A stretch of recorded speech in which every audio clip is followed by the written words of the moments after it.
the audience. Sometimes I'm going to say this just in case that people are following us, and we are transmitting in two different languages. So I'm going to sometimes speak in Spanish, okay? Para las Perfect. personas que están en este momento acompañándonos, muchísimas gracias. Y si quieren escuchar la charla en español, porque está la opción de traducción simultánea, pueden activar la opción que dice interpretación en el botoncito que dice más en Zoom. Entonces, con eso ya pueden escuchar la charla en español. Y entonces, bueno, ya vamos a comenzar. Entonces, bueno, adelante, Sandra. Edu, ya estamos listos, ¿sí? Listos en directo. El video que está transmitiendo ya,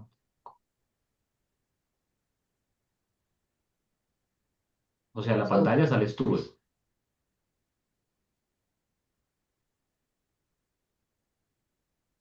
Listo, comencemos entonces. okay. Yeah. So, hello, Professor Singer and Professor Casal. It is an honor to share this space with you. Thank Hello. you. Nice to be with you. Hi, I'm Sandra, and this is my colleague Javier. We are so happy to have you here for this event titled 50 Years of the Book Animal Liberation, Influence and Legacy, organized by the Observatorio Animalista, which one of its aims is to foster dialogue between scholars and the people interested in animal protection. Yes, so thanks again, professors, for being here with us. We are going to start this conversation with both of you. As you know, people have sent us many questions, so we have selected a few ones so that we hope that we can talk about these questions just in 1 hour. Some of the questions have been elaborated by us, by people from the Observatorio Animalista, others by speakers who have been with us in previous sessions, and others by the audience who they have sent us questions because they are interested in knowing your opinions or your position on each topic. Okay, so I guess that now, well, thank you very much again for being here with us. Welcome, and we hope that you enjoy this conversation as much as we are sure that we are going to do. So let's begin. We'd like to start sharing a message from Professor Alejandro Herrera. ¿Dónde está? Yes, Professor Alejandro Herrera, he was here in the previous session, and he sent us this beautiful message that we thought that it will be lovely to share it here. It is directed to Peter Singer. I'm going to quote, "I would like to express my profound appreciation for your pioneering work along 50 years that have changed so many lives, including mine. They say that great ideas take at least 50 years to be accepted. We are at that point, and your ideas have been widely accepted. However, there is still too many people who haven't still changed their minds." So this is the way how we wanted to start, and now let's continue. So the first question is to Professor Singer. Could you please briefly introduce yourself to the audience and tell us why you decided or what were the motivations to write Animal Liberation in 1975? I'm sorry. Thank you. Yes, I'm Peter Singer. I have been a professor of philosophy and a professor of bioethics. I retired about a year ago from my position at Princeton University, where I was professor of bioethics for 25 years. And I'm now speaking to you from Melbourne, Australia. So why did I write Animal Liberation in 1975? I wrote it because about 5 years earlier, in 1970, I learned for the first time that the animals who I had been eating all my life up to that stage, and I was 24 years old then, were not living pleasant lives outside in the green fields, but were confined in factory farms, particularly the pigs and chickens and the laying hens providing me with eggs.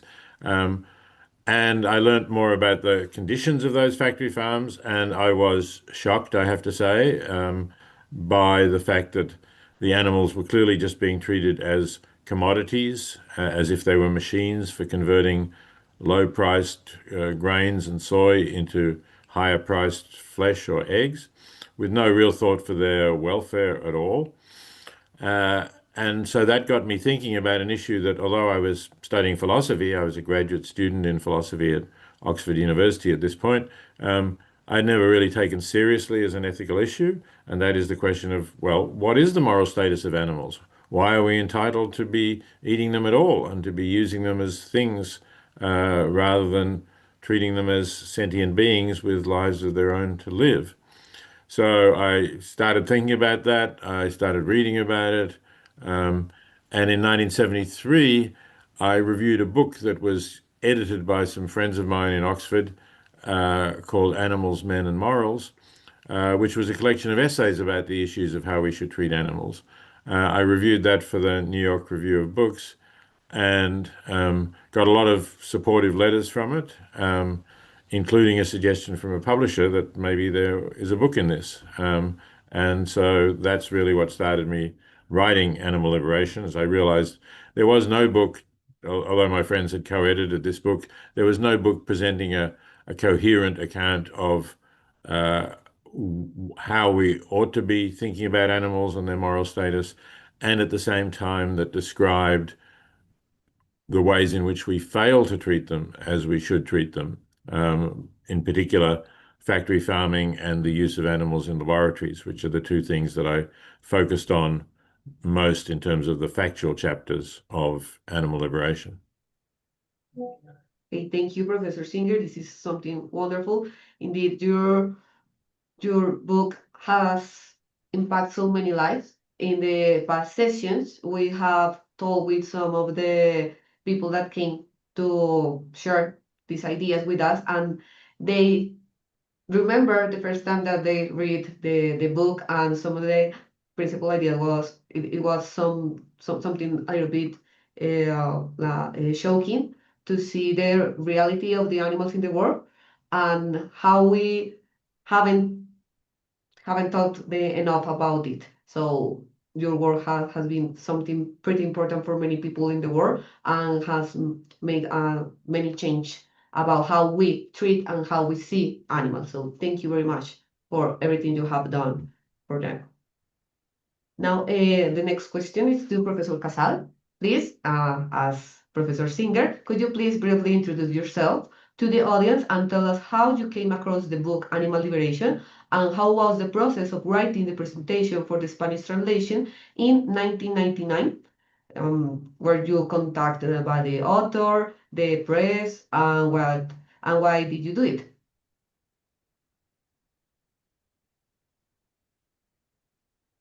Professor Casal, are you there? I think you're muted, Paula. Okay.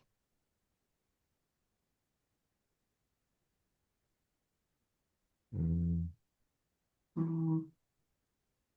Okay. Okay. Can you hear me now?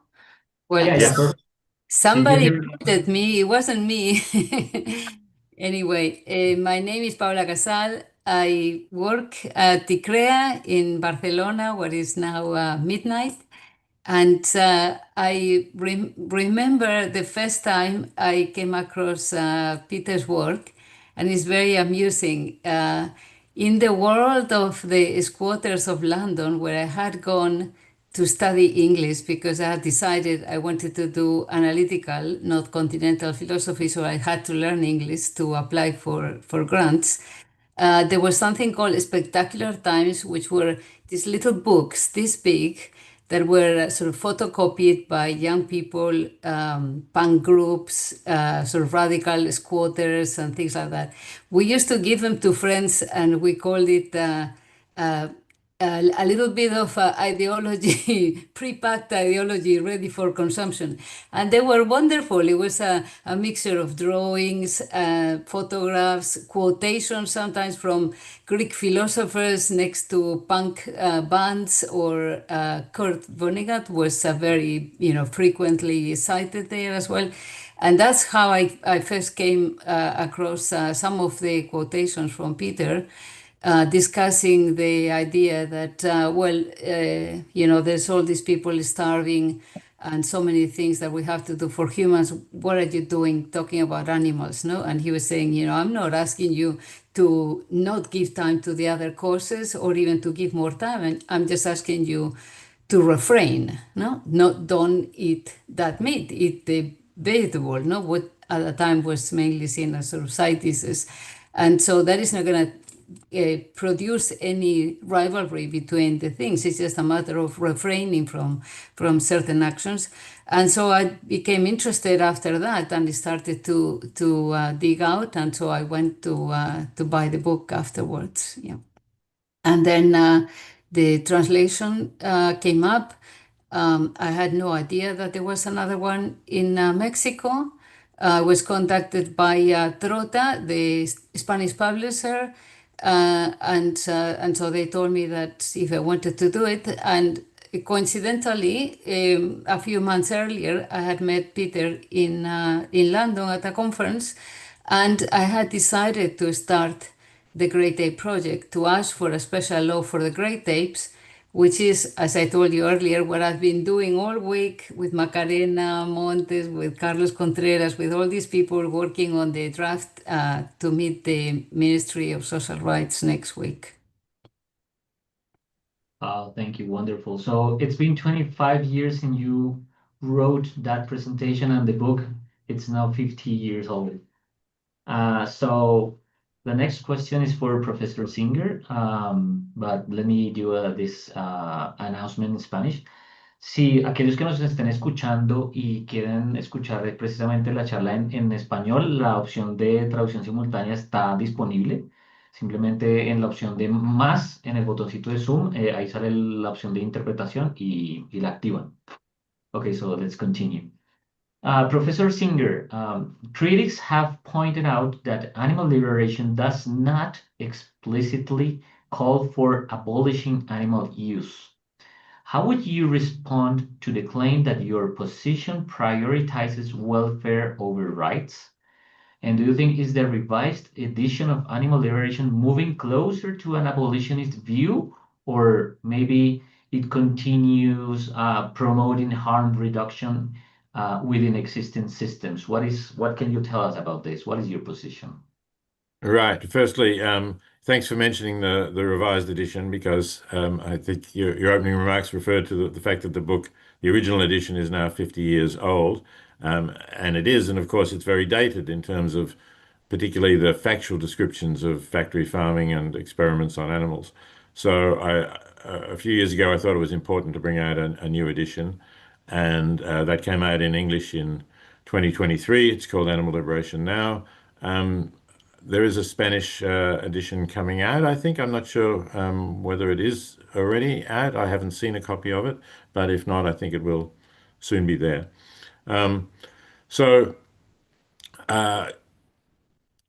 It's true that the original edition does not explicitly call for the abolition of all use of animals. I think it puts forward instead an ethical principle, which is the principle of equal consideration for the similar interests of animals, of all sentient beings, including animals. And people can think about that principle and what it applies in practical terms, and there's room for some disagreement about that. So I felt that what was important was to focus on what is really the worst abuses, how we are inflicting the largest amounts of suffering on non-human animals. And to me, that seems clearly to be factory farming, simply because the numbers are so large, although certainly there is a great deal of suffering in the use of animals in research. And I thought that was also a good way of indicating how biased we are, how speciesist we are in our prejudices, because we will do things to animals, justifying them by the fact that, humans are like this and we will learn something about humans. And that applies even to psychological experiments. And we would say, well, if animals are psychologically like humans, their mental lives are in some ways like humans, then how can it be justified to inflict such suffering on them when we would never dream of doing similar experiments on humans. So that's why I focused on those two issues. And when I came to write Animal Liberation Now, I continued to focus on those issues. And I did not call for an abolition of all use of animals. In fact, to some extent, maybe I softened the stance because I really see the focus on factory farming and the campaign to eliminate factory farming as the most practical and important campaign for animals. And so I talk in the new edition more explicitly. I referred to it briefly in the first edition about people who today are sometimes called conscientious omnivores.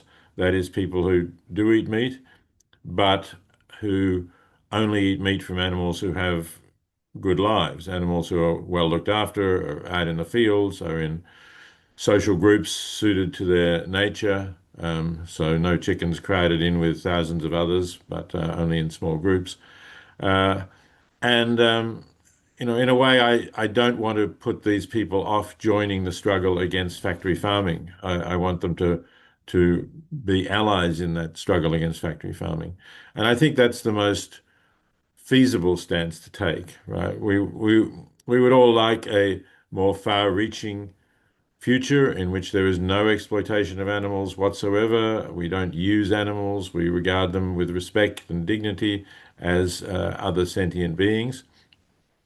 But the fact is that although animal liberation has now been out for 50 years, there are more animals in factory farms today than there were 50 years ago.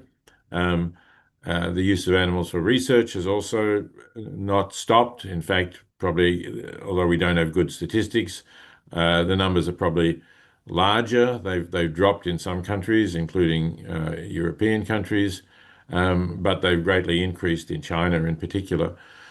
So I think we have to try to achieve something for animals when we can.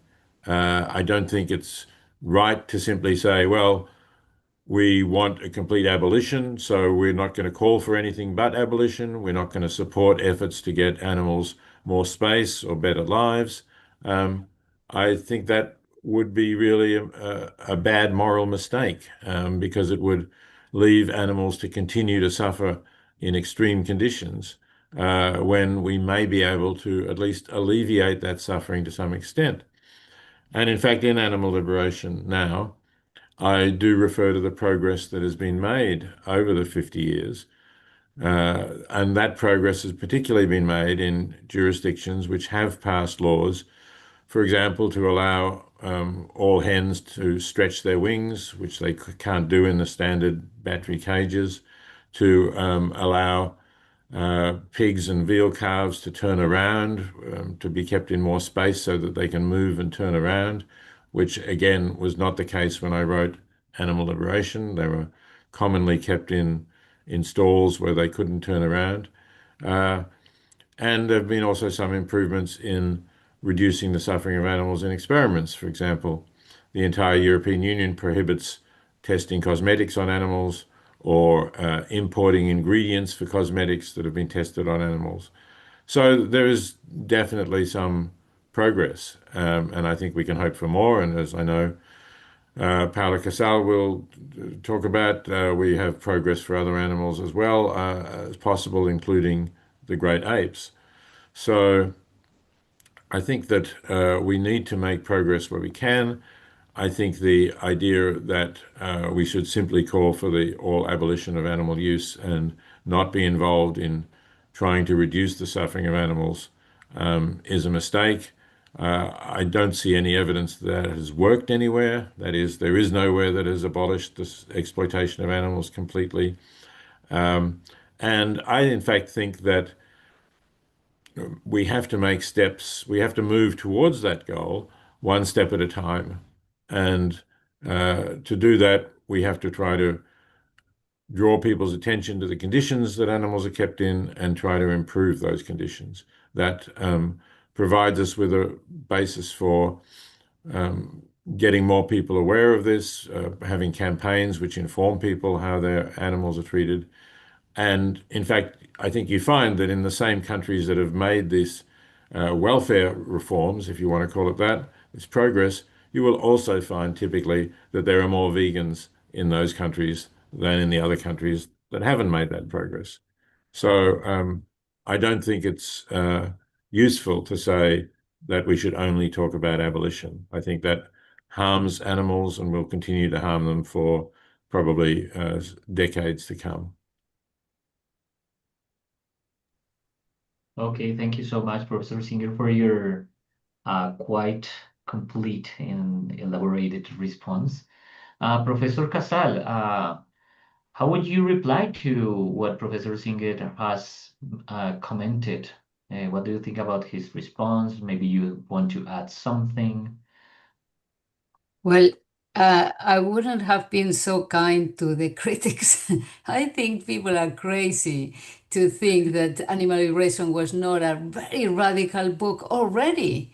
It's only 1 to 3% of the people in the world are vegans. And so to say that the solution is to ask for something even more radical that to the people that we know are eating meat almost every day, it is, absurd. I think also that, and I have had arguments with many animal ethicists for this reason.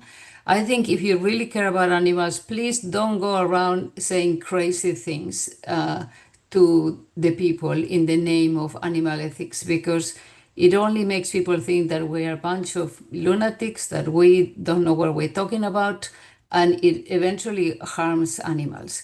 It is better to move gradually and make radical reforms, even if, or particularly if, our end goal is to end sort of domestication, no? To go back to how the world was before domestication. Even if we want this 2%, which represent at the moment the free animals, become, the reverse. So it should be 2% at the most, for maybe some, special cases, a dog for the blind that is very well cared or something like that. But that should be it should be the reverse rather than the free animals being only 2%. Of course, that should be the ideal situation, but we shouldn't go around saying crazy things. And for me, particularly, since I am not an utilitarian, I think, and I tell people all the time, you should do the same as Peter. Put the animals first. Don't put selling your doctrine first. Write things that we find convergence that we can agree on, and get people to change gradually their behavior. That is more important than coming up with your special theory of this, your special theory of that. I mean, who are you? You're not so important. The most important thing is to tell people the facts. And also, I think the fact that Peter used more examples of more details of what was happening in the factory farms and the laboratories, rather than, sort of lecture people, oh, you're bad and, you shouldn't be doing that. It was really good. It was a very good balance of fact and interesting philosophy. And that's what we should be doing, some empirically informed rather than, there's so many animal ethics books now by people who know nothing about animals and nothing about what is happening. We should, take animal liberation as an example of a balance, facts and argument, not overly done rhetorically, and that speaks to people directly and in very simple terms that everybody can understand, rather than sort of big complicated philosophy. And that's what we should be doing. So I have an even sort of more angry response to the critic than Peter, who was very moderate.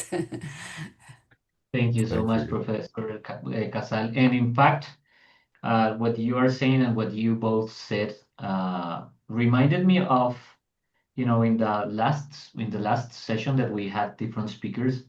One of them gave what I consider a very generous and down to earth view of the work in animal liberation, and he mentioned that this book is about action, and Peter Singer's philosophy is about action. So that is one of the main strengths of his work. And he also elaborated more, but I don't want to tell you all the details. But it was about action, and I think that's a very important thing that we have to consider when talking about animals or the world, right?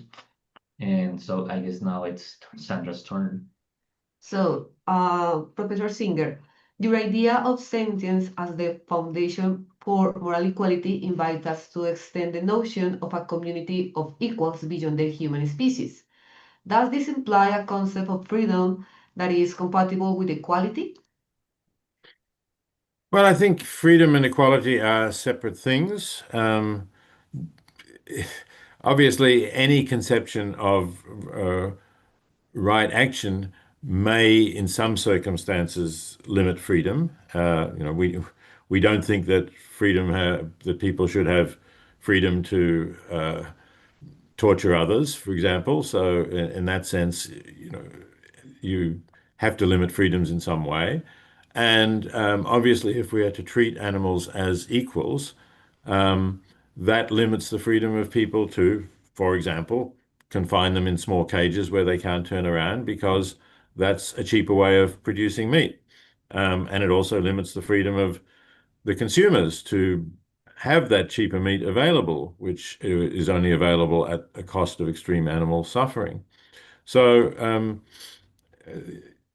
yes, it's possible to say that you cannot completely reconcile freedom with the conception of all sentient beings as a community of equals. But that's also true even if you simply recognize humans as a community of equals, right? That also limits your freedom to have slaves, for instance.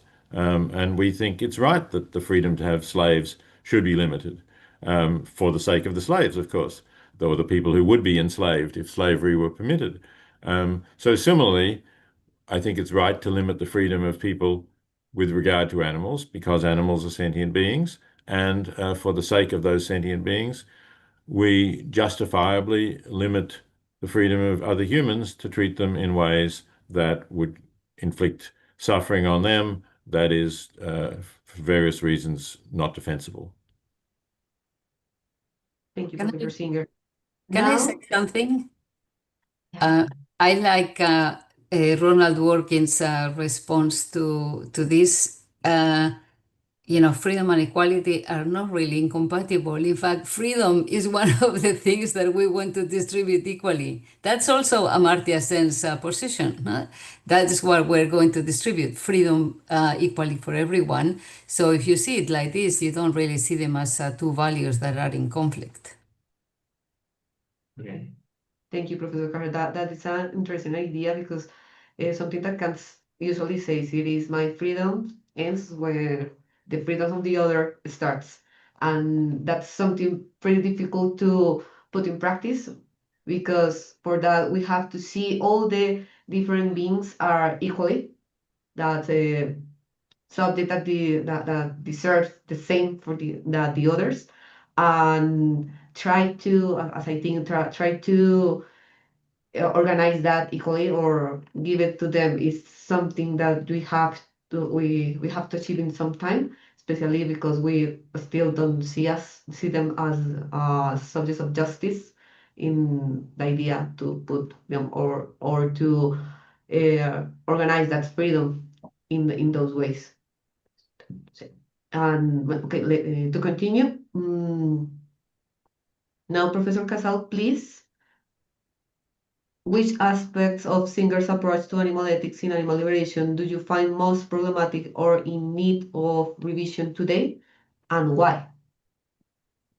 Well, if Animal Liberation was a utilitarian book, like Oscar Horta claims, for example, there is a discussion between many philosophers. Oscar thinks that there are many aspects of animal liberation which are utilitarian.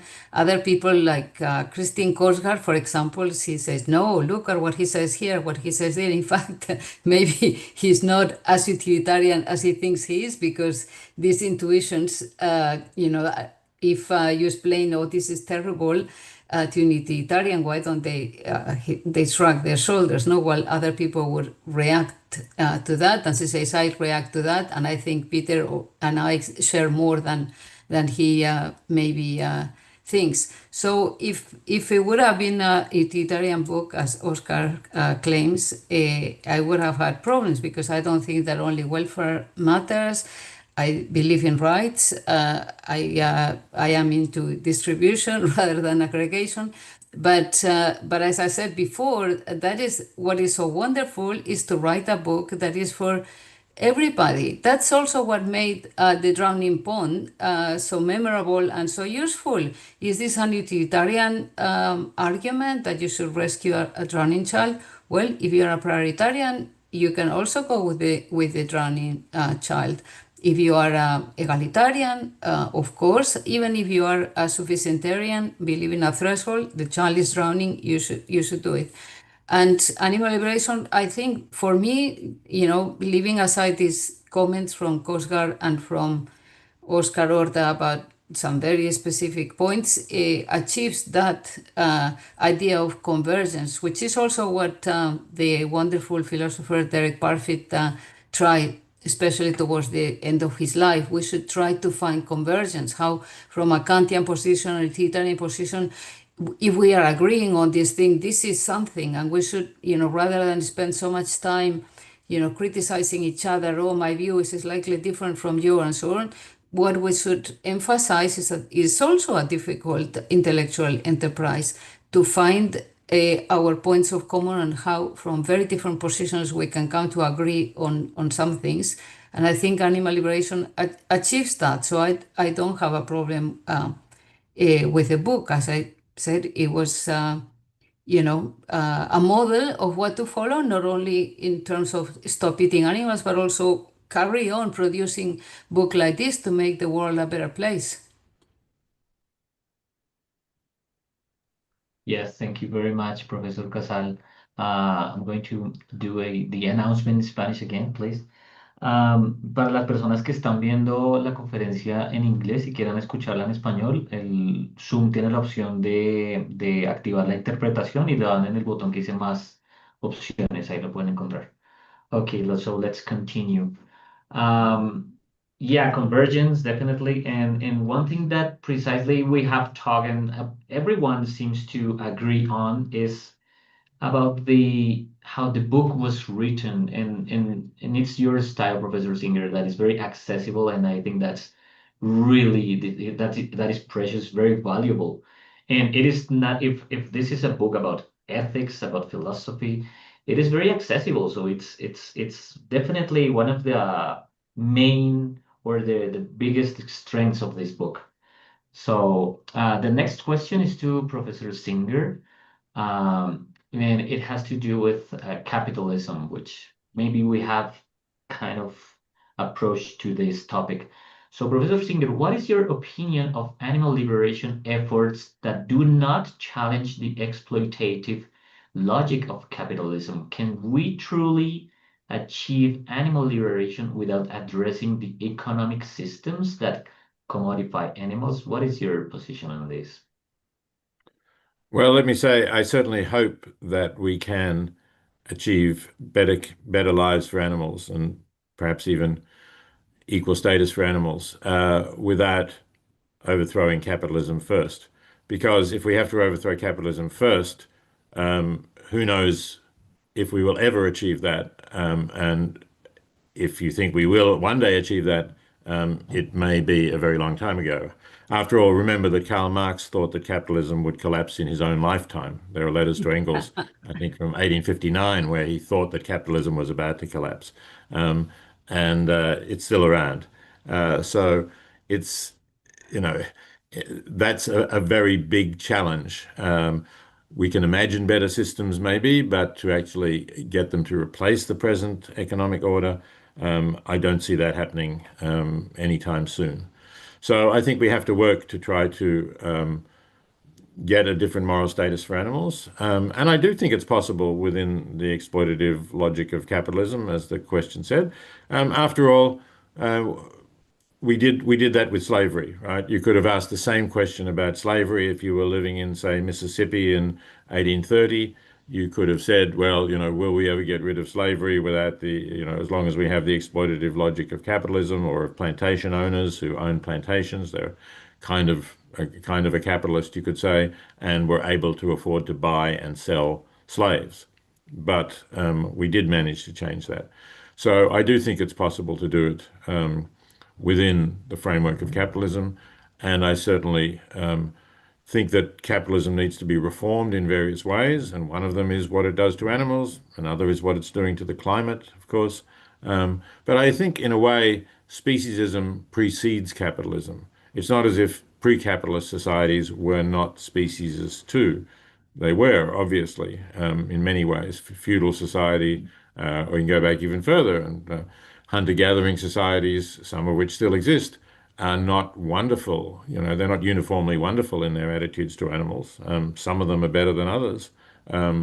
Maybe some of them have more respect for the animals they live with, but it doesn't stop them inflicting unnecessary pain and suffering on animals. So I think we need to try to deal with speciesism itself. And if we don't deal with that, then even under a non-capitalist system, we might still have exploitation of animals. Thank you so much, Professor Ziegler. And Professor Casal, what is your take on this? The challenge of if animal liberation efforts do challenge or not exploitative logic of capitalism? Well, there are some ways in which it's obvious, no? So they have to have greater profit, so they make the cages smaller, no? I mean, I live in Catalonia. There are more pigs than people here. I have not seen a pig yet. They are in barns under the earth. It's horrific.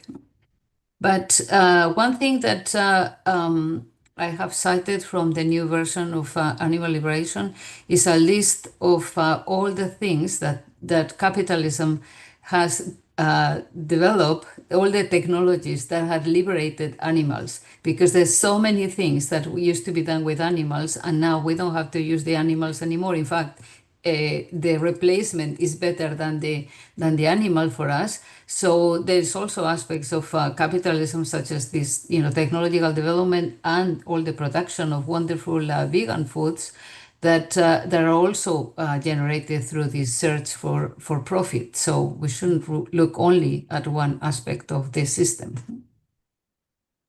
Yeah, good. Thank you so much for your responses.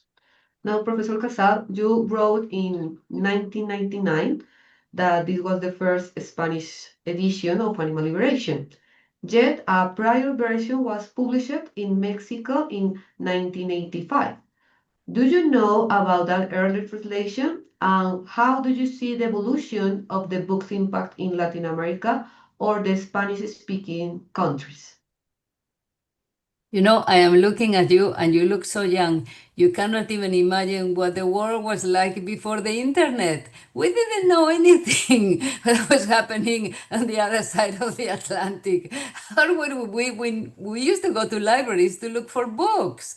That's what people would do in Oxford. We go all the time to the two libraries there to see what has come up.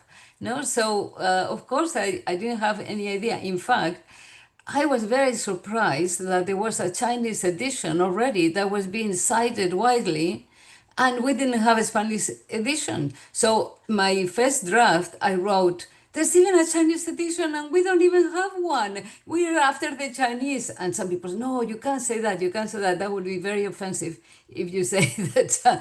How is it that there is a Chinese edition and not even, a Spanish one? But I meant, it's a lot easier to translate from English into Spanish, and I was surprised by how long it took.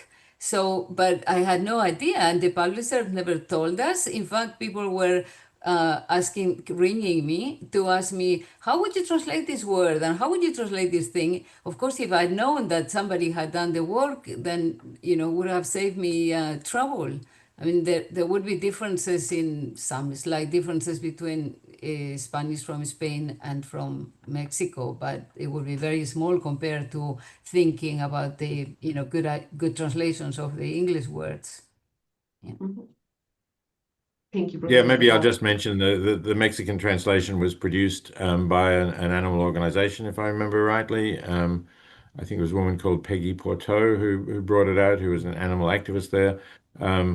And it was great that she did, of course, but I'm not surprised that it wasn't well known outside Mexico because it wasn't a major publisher with a network for distribution. Yeah, if I'm not wrong, it was probably 2,000 copies that were printed.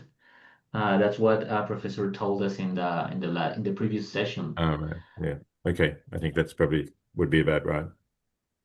Yeah. If that had happened Okay. today, it wouldn't have been a problem because immediately it would be produced by one of the many wonderful pirate archives. So this 20, it would become 20,000, 50,000 very quickly. Yes. Okay. This question is for Professor Singer. Professor Singer, and this we are going to go to. Well, we are in Colombia. We are going to talk a little bit about Colombia. Oh my God. Okay. And in Colombia, several court rulings and legislative proposals have cited animal liberation and its arguments. How do you see the role of legal systems in promoting the ethical treatment of animals? And how do you feel about your work influencing debates in countries like Colombia? And we are pretty sure that this applies as well to Latin American countries.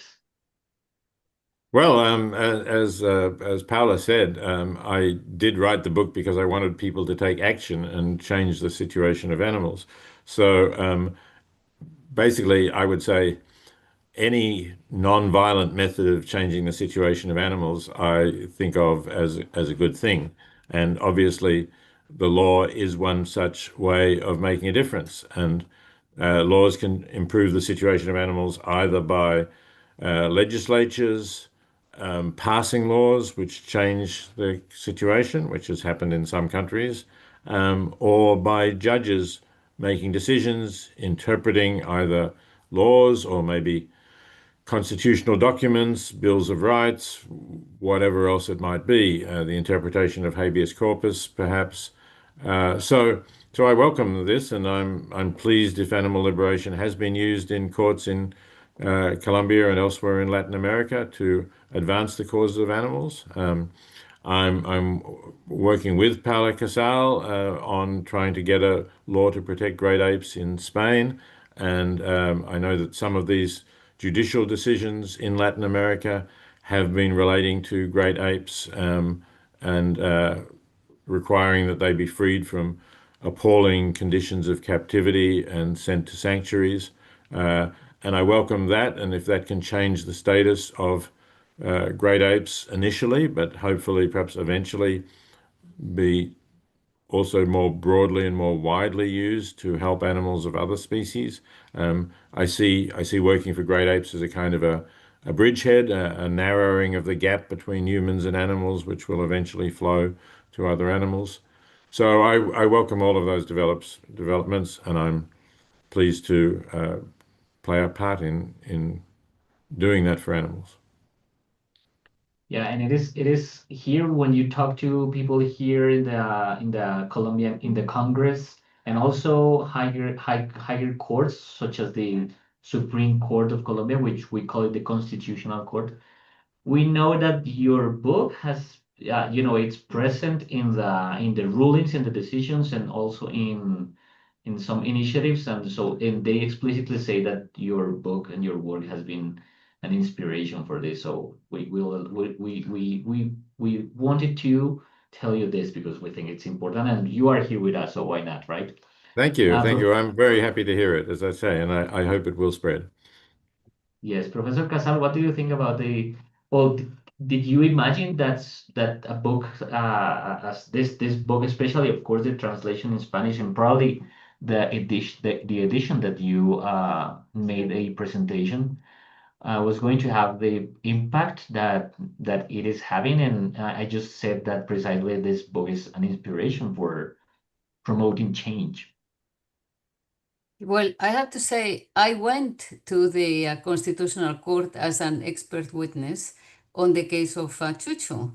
And I was really impressed that the judges of Colombia had read Peter's work and a lot of other things, because they invited Steve Wise, they invited other people. I know Andrea Padilla, since he was one of the first visitors of the Center for Animal Ethics in Barcelona. And so I spent that summer in Colombia giving talks in many places, but I was involved with that court ruling, and it was really amazing. I mean, the whole conference was run like a clock, and the judges were very well informed and very receptive. I was sitting next to the lawyer from the zoo, who was angry all the time and refused to call Chucho by his name. So kept on referring to the bear, insisting it should be called the bear, and refusing that. And that made me think that when discussing the Great Ape Project with Peter, many times we thought, what are we going to do with that? Because Jane Goodall and various other people who contributed to the Great Ape Project book refer to the great apes as persons. But it is a case where you think, what shall we do? Shall we just be prudent and try to, go for a gradual change to improve the condition of apes gradually, without getting into this big discussion about what is a person, what is a right, and why shouldn't the great apes be called persons with rights?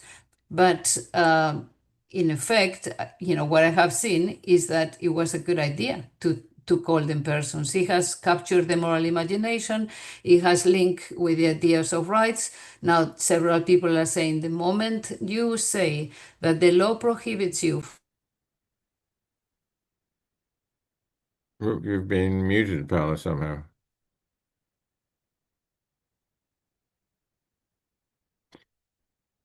Okay.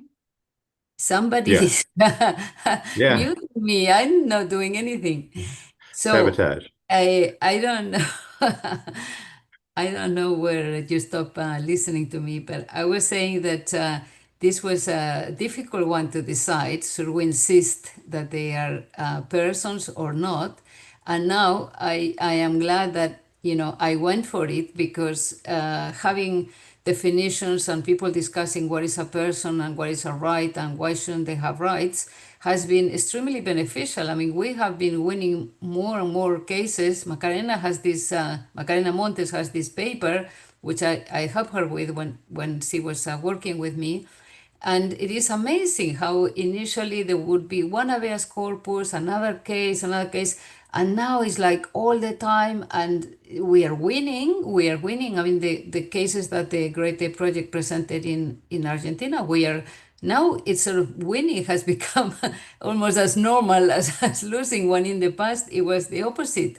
And people are reflecting on what is a person, and also reflecting on human rights, because people used to be very complacent with human rights. They used things that nobody knew what they meant, like the intrinsic dignity of all human beings, and nobody dared to ask what that was, or why was it exclusively human.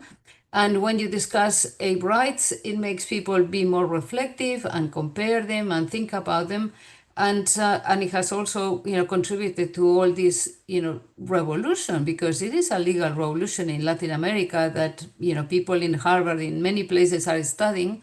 When all these cases are being won, and even those that are lost, they have generated a lot of dissenting opinion from judges, a lot of legal documents, expressions from the defense lawyer or some of the other involved in the particular case, which have taken a life of their own, and they have, we find them cited in Islamabad, in India, in other places. And it is amazing, because we know we Latinos have always looked at the Anglo-Saxons as those leading the defense for animals, and now there's a reverse, because this is happening more in Latin America. There's also like the cases of Estrellita and the rights of nature and all these things that are happening now. It is a legal revolution that the world is looking at, that is having effects worldwide. So I am very glad that we decided to go for it and insist on this idea of rights and personhood, and try to make the link with. I think that's what I was saying when I was muted. That the moment you say you cannot do this and that to an animal, in a way you're recognizing the animal has some legal rights, no? Even if you want to call them protection, it is recognizing the law that you cannot do certain things. And so, it is not so radical to speak about legal personhood or, psychological personhood or moral personhood. And this is taken on everywhere, and I'm very happy about this development. Okay, thank you, Professor Casal. Indeed, Professor Peter's work, it is something that is a basis in which we cannot talk about animal liberation, animal rights without referring to the book of Professor Singer. So all the things that we have today, in some ways, are due to that book, to those ideas, and it is amazing how you change the way the things are today, because we cannot talk about all the things that we discuss today in different spaces, about the laws, about how we have to treat animals without your book, without your aim idea. So thank you for everything that you have said, you have shared here with us. We are almost ending this space, so I'm going to make the announcements in Spanish again. Por favor, pues las personas que están acá acompañándonos y que deseen escuchar ya lo que nos queda de sesión en español, pueden dirigirse a la parte de abajo en la barra donde dice compartir o share. Van a ver unos tres punticos que es el botón de more, más, y ahí van a poder activar la opción de intérprete para que puedan escuchar ya lo que nos queda de sesión en español. So, I have a question for both of you. I would like that Professor Casal starts answering it. So, what would be the next frontier for the animal movement, ethically, politically, and globally? What is a frontier?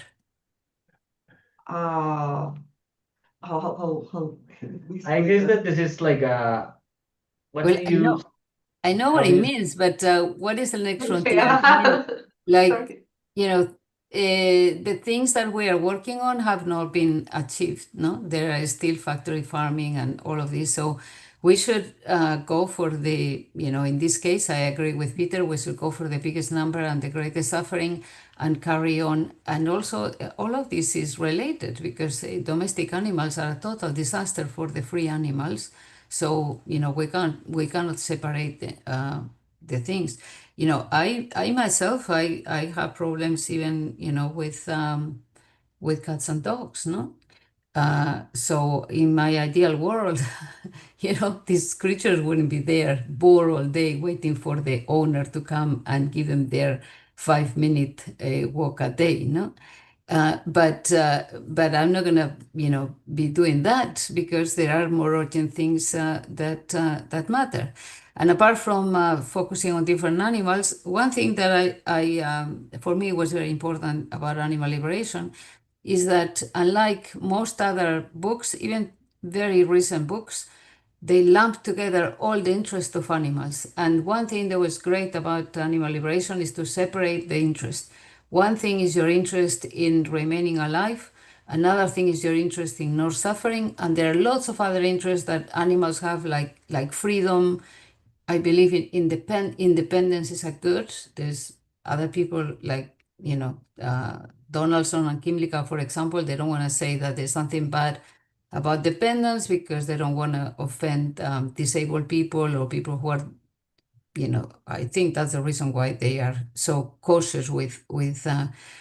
But I think it is a good thing to be independent, and so that is one way in which we should continue looking at different interests that animals have separately rather than sort of lump them all together and say animals matter the same or matter less, or treat them all the same, because animals have very different interests. And one of the reasons why I'm so desperate to help the great apes is that I think maybe their interest in continued existence is not as strong as that of a human, but perhaps their interest in freedom is much greater than ours, because the harm of captivity for them, looking at the medical records, the veterinary reports, all of the studies of their madness, the madness that they are suffering as a result of captivity, indicates that maybe freedom matters to them more than to us. So we cannot just lump it all together, but look at different issues: freedom, pain, life. That animals have a lot of different interests, and we should disgregate in order to help them better. Okay, so I comment on the same question? Yeah.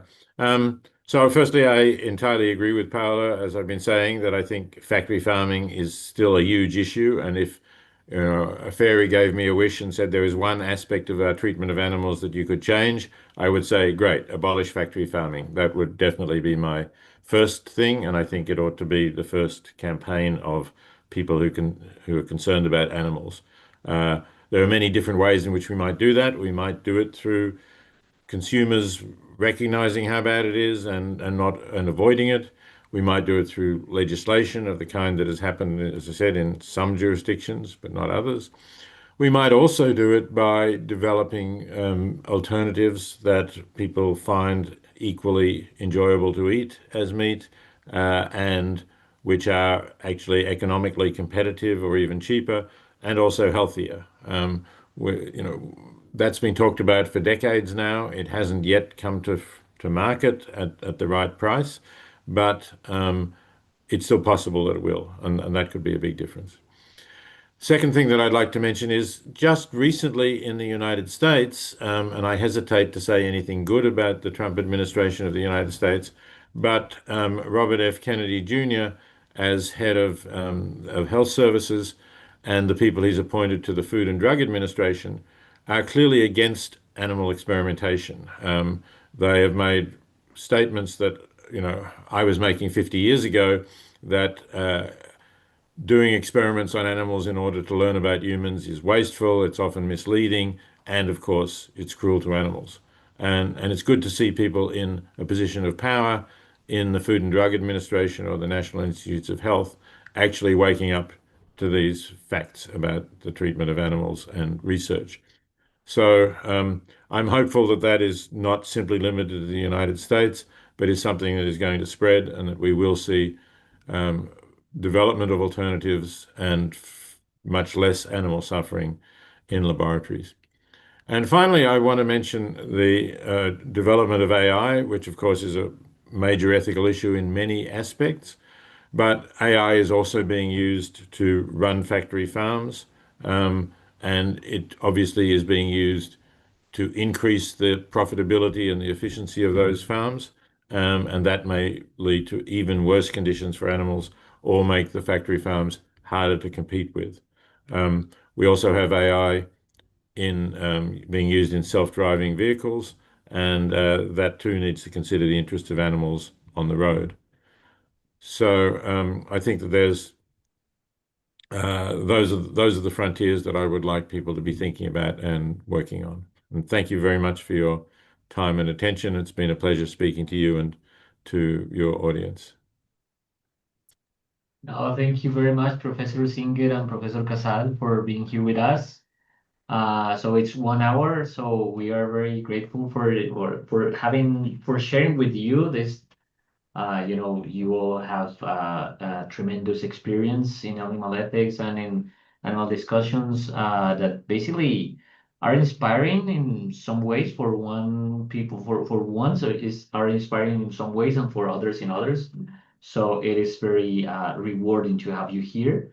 I don't know if maybe well, it's 1 hour since we started, but if you want to close with saying something that you maybe thought that, oh, I forgot to say this or something, or if not, so never mind. Thank you very much. I do have to go, and I think the message that I just gave you in terms of the frontiers can be a suitable parting message. So thanks again for your attention. Thanks very much, Paula. Good to see you again on screen, and thank you everybody listening. Bye. Thank you so much. Thank you so much, Professor Thank Singer and you. Professor. Thank you. And, I want to say to you, young people of Colombia, you are an example to the world, having, Andrea as a senator banning the possession of apes in Colombia with in the new laws, that you are promoting, Ley Yoko, Ley Angel.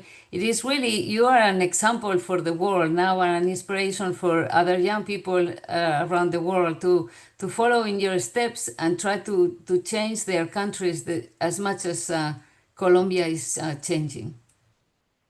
Oh, we are glad to hear that from you. Thank you so much. Thank you so much, Professor Casal. That would be everything for today. We hope that we can share another space in another moment. Sí. Ahora que se ha ido, ya podemos hablar español. Lo pensé, en un momento lo pensé, que ya podemos. Ya Oye, nos Sí, por condicionamos. supuesto, contar conmigo siempre que queráis. Ay, muchísimas Encantada. gracias. Y pues sabemos que ya también es tarde, entonces también muchísimas gracias por acompañarnos a estas altas horas.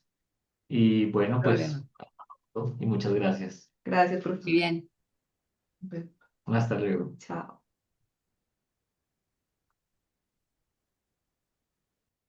Y pues a nuestros